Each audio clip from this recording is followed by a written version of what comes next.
Welcome to Achieve Revision and Learning videos. Learn with me. My name is Singh, an ex-civil servant. This is a part of the series Essays Made Simple. So today I am going to discuss about the essay paper. There are certain things which should be understood by each and every student. For example, when we talk about the essay paper, the difficulty level of the essay paper is increasing year by year, and the heat of the paper is increasing due to more and more topics asked by UPSC are philosophical in nature. But what is the intention of UPSC? Why it is focusing too much on philosophical essays? Maybe it wants to see a philosopher or a thinker or a visionary in an aspirant. For example, if the civil servant is a visionary, accordingly he can guide the political executive. Accordingly, he or she can design the policies and schemes for the betterment of the society, for the future of the society. Hence, a futuristic IQ is required. But how to develop that futuristic or visionary outlook?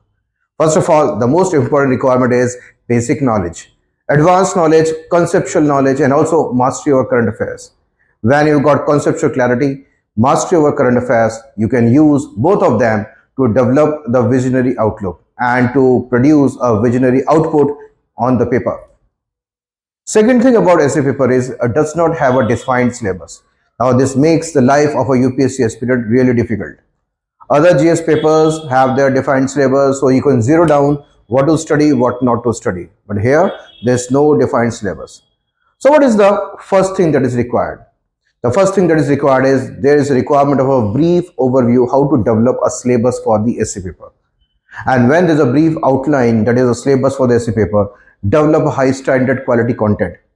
And this requires the support from an expert. And experts are very few in the field of essay teaching.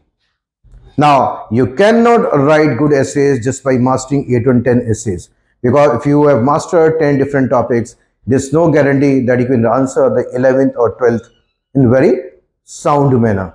So what is the requirement is a syllabus and very high quality content which is required to be developed under the guidance of an expert. Third major requirement is when you see the essay paper. Essay paper is designated as paper number 1. Paper number 1 in the mains examination. That is, the mains examination opens up with essay as paper number 1. Hence, the good performance in paper number 1 becomes extremely important so as to what get motivation, confidence, and definitely more desire for writing the further papers in the examination. If you falter, if you fall in the first paper, then a desire for writing the remaining papers of the examination will go down drastically. So hence, a good performance in the essay paper 1 opens up a guarantee of a rank in UPSC, guarantee of selection in UPSC, and the performance is of high quality, a top rank in UPSC.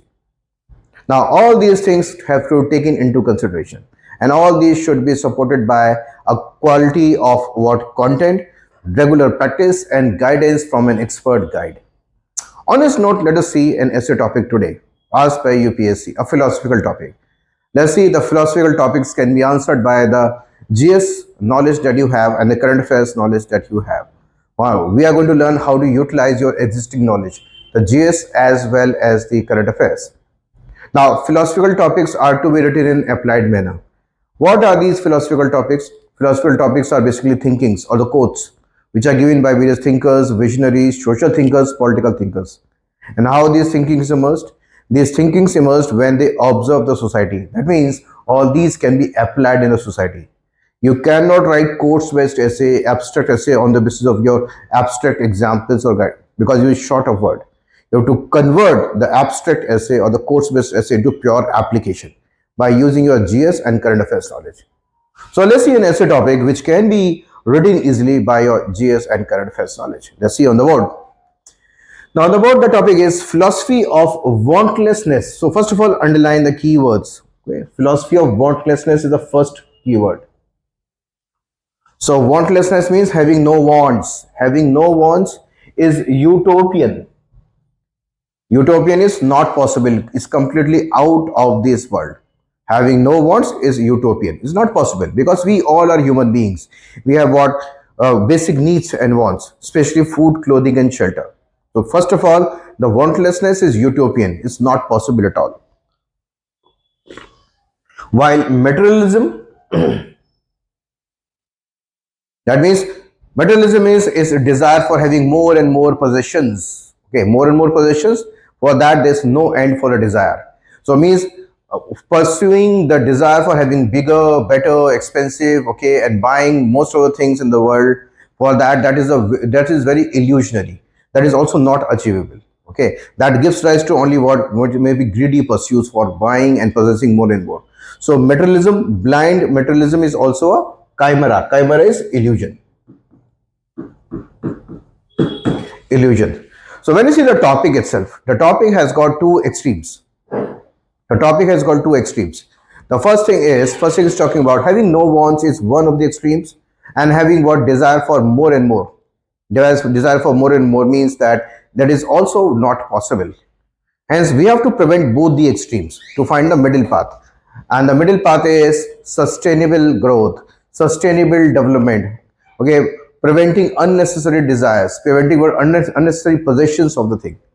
So all these are required in the form of a middle path. So this topic is basically talking about adopting a middle path, because excessive materialism has got two major negatives. First of all, it leads to faster depletion of Earth's resources, and secondly, to have a desire of buying more and more and to have money at any cost, it leads to also decline in human values.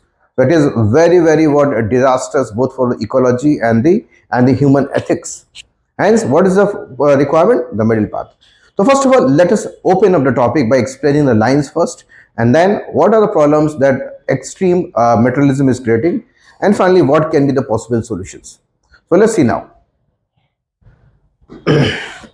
So the first part, yes, philosophy of wantlessness is utopian. That means having no wants is completely out of context. Yes, it's not possible at all, because we are human beings. We are not monks.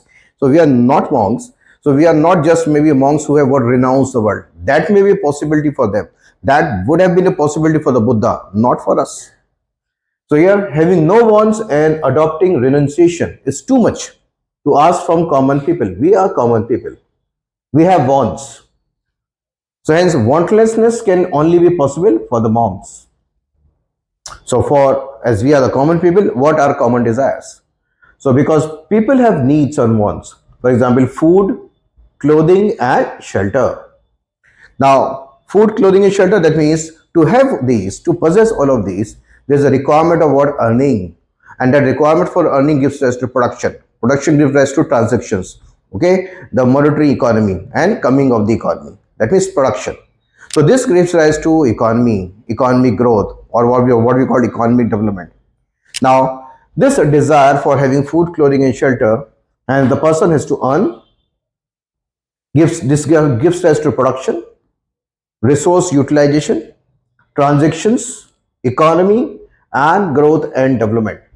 Now, philosophy of wantlessness is not possible for the common person, because common people have to earn their food, clothing and shelter, and that earning gives rise to production, and that production gives rise to transactions and economy. Okay. Now, on the other side, while materialism is a chimera, chimera means illusion. So illusion, let's explain. When wants become unsustainable, then they get converted into greedy pursuit. Whatever greedy pursuit, okay, buying bigger, better and expensive, and desire for having more and more. And now this becomes an illusion, because this desire is almost unending. Now further, this leads to greed, voracious consumption, unending exploitation of limited resources, hence leading to problems both for the humanity. Two types of problem emerge. So first of all, decline in human ethics, because at any cost earn money, at any cost earn money of any kind, at any cost what ultimately show that you are supreme on the basis of your possessions, material possessions. So decline in human ethics, and also ecological decline, this depleting of resources, atmosphere, environment declines. So further, lavish lifestyles with least concern for others. That means both of these are completely extremes, and both of these are to be avoided. But what we are seeing in today's world, the materialism is being shown as a benchmark, which is leading to problems for the entire ecology and humanity. Let's see the problems created by extreme materialism first. Let's explain them now. So explain the challenges faced by the current system of consumerism and materialism. Let's see the first, the impact on the ecological stability. Now all this started from what emergence of the industrial revolution. Before the industrial revolutions, it was not the system of mass production. So it was everything was very sustainable according to the environment. Yes. So hence there was no major impact on the environment. That began to change with the coming of the industrial revolution. So we have to explain how industrial revolution gave rise to a thing called mass production. So explain. Now mass production now equated growth. So economic growth was equated with what? Yeah. What? More consumerism. Okay? Consumption, demand, consumption. So more economic growth was now equated with consumerism. And this led to depletion of resources, limited resources. This led to what? Pollution of air, water and land. So what we are seeing today also, when I am recording the video, Delhi is full of what? Huge smog. So pollution is arising. This is the scenario or the scene each and every winter. So pollution is a major concern. Okay? All this is the result of what means uncontrolled, unsustainable growth. Yes, just economic figures and numbers. Climate change, we are living in the condition of climate change. It's difficult to counter it. Yes, world is not able to meet the target, and hence resultant negative and harsh impact on the entire world. And finally, what is it is leading towards? Destruction of harmony with the nature. And now the future looks bleak. Until unless we have pulled our socks together, until unless we tie our laces of the shoes, the entire world is not going to survive. The entire world has to make now efforts to ultimately prevent this destruction of the ecology on the basis of blind pursuit of economic growth. That has to be what shown a proper sustainable way forward. The first problem is impact, negative impact on the ecology. Now let's see the second impact. So illusionary. So what is the benchmark of success in the society? Earn money, and money at any cost. Nobody is asking from where that money is coming. So money, showing money, buying bigger things, expensive things is the benchmark of success.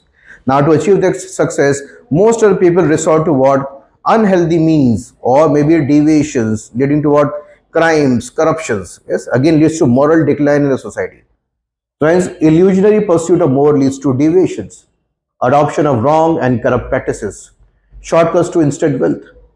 And this leads to what we are seeing globally, even nationally, in our country also, rise in frauds, illicit activities and crime. And hence there is general decline in ethics. Now this also leads to accumulation and concentration of wealth, which goes against the Article 39 of the Constitution, DPSP, concentration of wealth. 1% people possessing more than 70% of wealth in the country. So concentration of wealth. And this concentration of wealth leads to what? Increased poverty or forced poverty. And you may or may not be knowing that poverty is the biggest man-made disaster, poverty. This is because due to what? Concentration of wealth. So deprives many people of basic means. So creates more inequality and poverty in the society.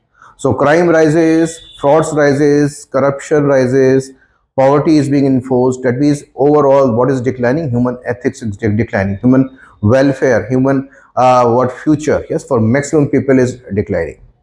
So now we have to arrest both of these extremes now. Now, so what is the solution? Yes, solution is already there. Yes, solution already there. We have to plant the solution properly. Now, the possible solutions. So first of all, I'm going to start with a quote from M.K. Gandhi. Yes, the world has enough for everyone's need, but not for everyone's greed. That means, so need. So Earth has got enough resources. Earth have got enough resources if we are going to consume what in a sustainable manner for fulfilling the needs of each and everyone, but not on the basis of fulfill the greeds of certain people. Okay, and that is the major issue that we are facing. Greed is more overpowering than the need of the entire world. Now, even the Buddha was talking about avoiding these two extremes. For example, avoidance of the two extremes in practical life: extreme indulgence. That means extreme materialism should be avoided, and also severe asceticism, that is wantlessness, should also be avoided. Means Buddha's middle path is almost similar to the topic itself, avoiding the two extremes. Hence, what is required?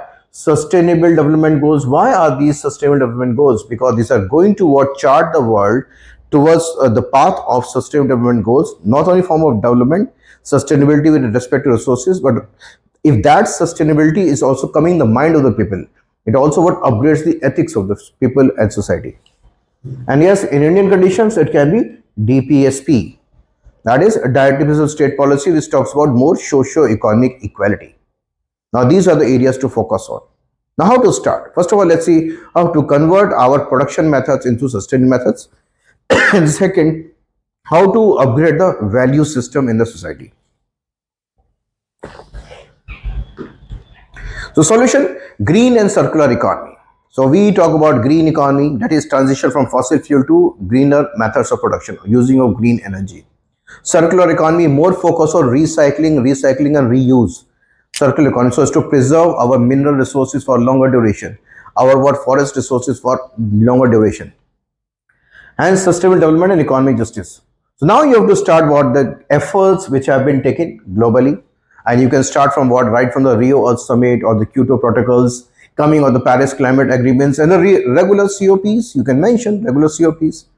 Nationally, what are the actions taken by the government of India? What are the Supreme Court guidelines, the NGT orders? Okay, so what are the things which have been taken into place for the collective actions and the individual efforts which are required to be promoted for achieving net zero? Okay, globally also, nationally also, with respect to India, the target is to achieve net zero by 2070. So, what are the requirements? Abiding with the global regulations, more national proactive policies, okay, collective efforts, and also guiding the individual efforts for achieving net zero. Explain. So, hence explain greening of methods of production. What are actions taken in detail?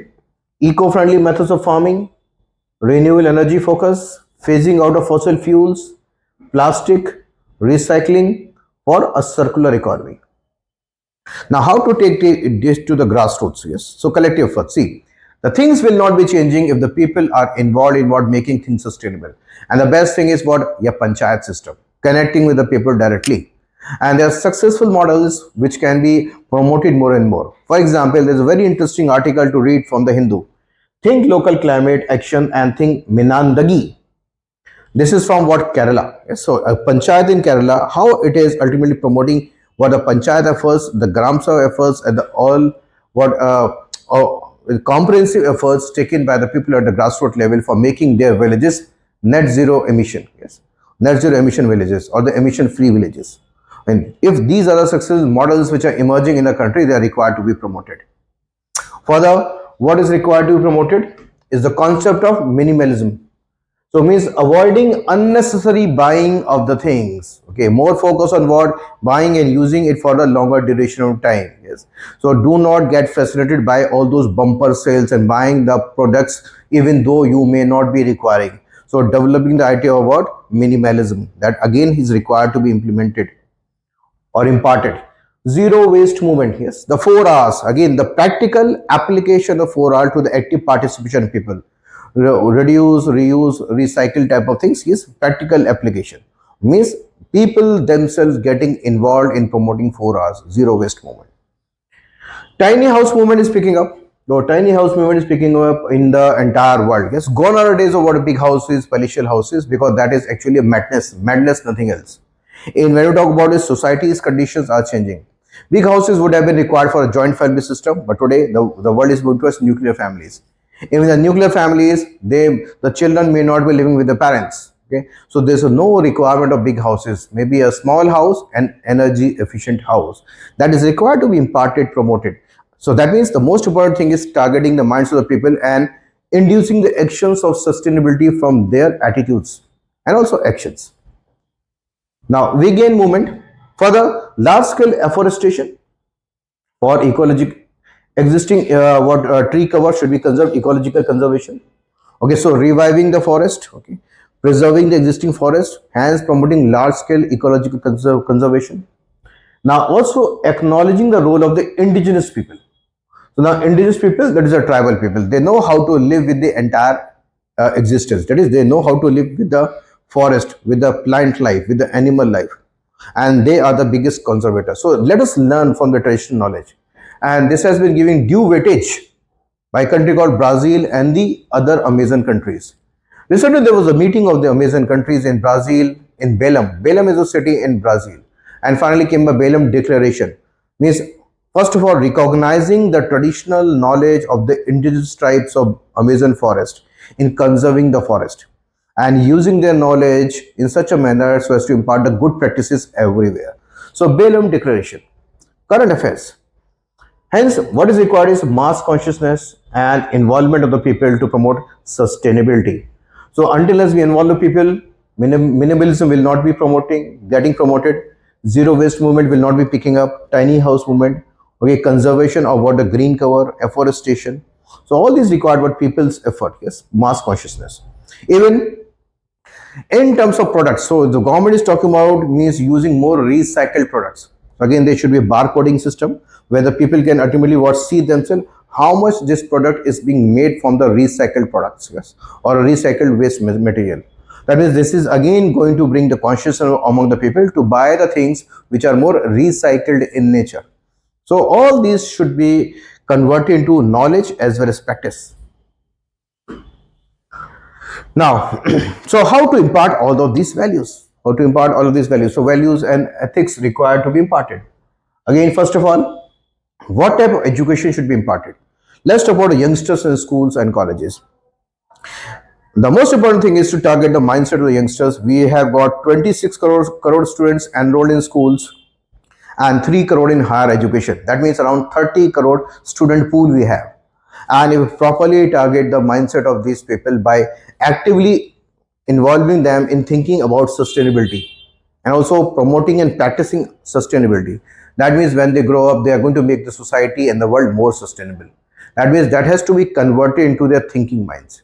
We know child is like a wet cement, whatever falls on it makes an impression. That means always capture the young evolving minds. So whatever education, the highest education is that which does not merely give us information, but makes our life in harmony with all existence. So type of education that makes our life in harmony with all existence. So in short, what is the meaning of harmony with all existence? Existence for us is the planet Earth. It comprises of fellow human beings. It comprises of flora or the plant kingdom or the fauna, that is the animal kingdom, and the immediate environment. So this is basically the life in the harmony with all existence. Okay. Now in this regard, what we are actually seeing is how to impart all of this. So right from the school system, what is required is values education. That is more activities based learning. So using the activities in again generating what consciousness, mass consciousness among the all sets of students, and also the introduction of an important subject that is called environmental science. So teaching it more logically, more practically, yes. So that means values-based education, activity-based learning, and environmental sciences should be focused more and more in schools and colleges, so that the thinking of sustainability, less consumerism, sustainability settles in the mind of the coming generation. Now, further, but see, this applies to the students who are there in schools and colleges, 30 crore. But what about the rest 100 crore people who are outside the education institutions? For them, we have to create a system about mass awareness, mass campaigns. And that mass awareness requires IEC, information, education, and communication program. Why it is required to connect with the rest of 100 crore people? Because instructions ends in the school term, but education ends with life. That means there is a system of lifelong learning. Education is a system of lifelong learning where the people thinking should be changed regularly so that the society becomes better, individual efforts become better, collective efforts become better, and their consciousness also forces the government establishment and institutions to deliver better. So hence the most important thing is IEC, information, education and communication. And I teach IEC in a very, very broad manner. It's a 4-hour class to connect with any individual. There is a way of connecting with any individual. That is irrespective of location, educational qualification and location and the age of the person. There should be a way of connecting with any individual.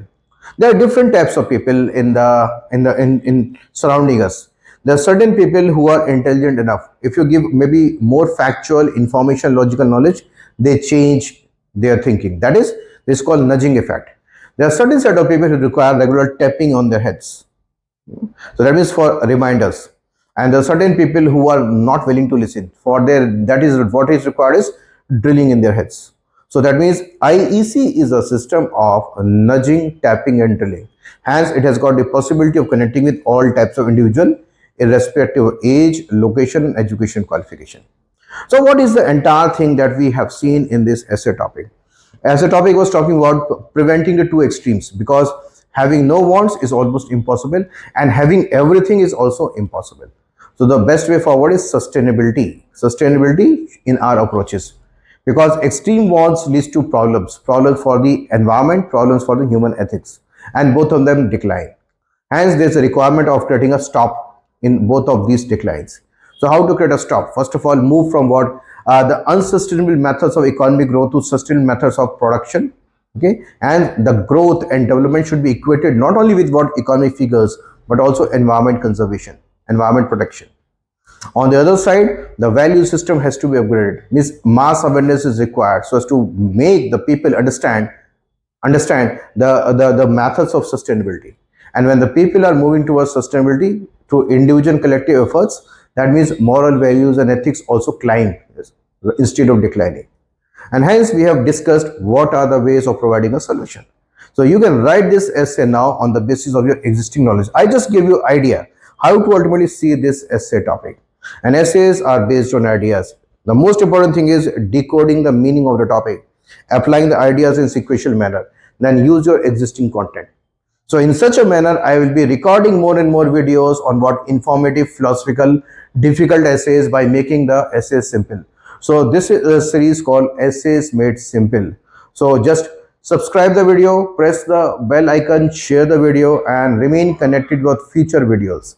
And future videos are not simply connected with essays, but they are important other concepts that I deliver, MCQs, GS answer writing, case studies. So remain connected with me. My name is Ritesh Kumar Singh, an ex-civil servant, your friend, philosopher and guide. Thank you for seeing the video. And you can also download the PDF of the content of this of the slides that is shown on the board, that is given in the link of the video. Please download, keep with them so that you can refer them and write good essays. So thank you again.